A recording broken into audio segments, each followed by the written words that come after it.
All right, on number 2, we just have to take these numbers up here, 2/5, -4, and -0.2, and replace them wherever we see the x, y, and z. So on letter A, it's x plus y, so we're going to go 2/5 plus -4. So on my calculator, if I go 2ABC5 plus -4, I get -3 3/5. So I'm going to go -3 space 3/5 like that.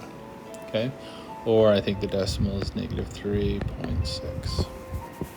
All right, on number 2, it's 2x. So we're going to go 2 times 2/5 minus a -0.2. So 2 in my calculator times 2 ABC5 minus a -0.2 gives me 1.